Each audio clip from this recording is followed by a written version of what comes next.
100 տոննայից ավել բերք հենց հիմա կա, տարածքները, որ իրար կպցնենք, բայց այդ 100 տոննան հիմա մենք որտեղ յուրացնենք։ Ակնալիջ գյուղում լոլիկի առատ բերքը ոչ թե ուրախություն, այլ գլխացավանք է դարձել։ Հազարավոր տոննա լոլիկը իրացնել չի հաջողվում։ Հենց տնկիների վրա լոլիկը չորանում, փչանում է։ Գյուղացիները պնդում են, գործարանները չեն ընդունում բերքը կամ ընդունում են շատ սահմանափակ քանակությամբ ու ինքնարժեքից ցածր գնով։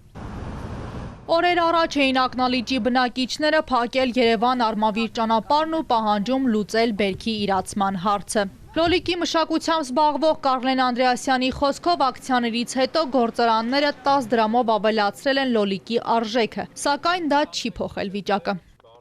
Անցած տարիներին, որ մշակությունը մարդիկ արել են, մինչև բերքը հասնելը պայմանագրերը կնքված ա եղել, այս տարի պայմանագրերը կնքված չի եղել, գործարանները, ասենք, պայմանագրեր չեն կապել,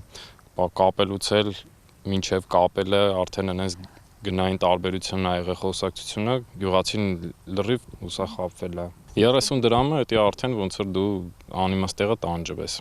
Գյուղացիները ներդրումները չեն կարողանում հետ ստանալ։ Սերմից միջև պարարտանյութ, ոռոգումից միջև աշխատուժ։ Ամեն ինչ թանկացել է, միայն բերքի գինն է մնացել նույնը։ Ավելին, իրենց միջոցներով լոլիկը հասցնում են վերամշակման գործարաններ, սակայն գումարը ստանում են միայն ամիսներ անց։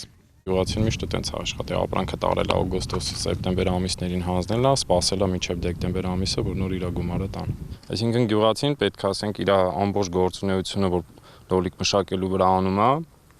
սեփական միջոցներով, վարքերով, պարտքերով անի, սպասելով մինչև թե գործարանը երբ պետք է այդ գումարը իրան տա։ Կարլենի խոսքով գլխավոր պատճառը Ռուսաստանի սահմանափակումներն են։ Պնդում է, նախորդ տարիներին այսպիսի խնդիրներ չեն եղել, ամբողջ բերքը գնել, արտահանել են։ Անցած տարվա համեմատ շատ ցածր է այս տարվա պոմիդորի գինը,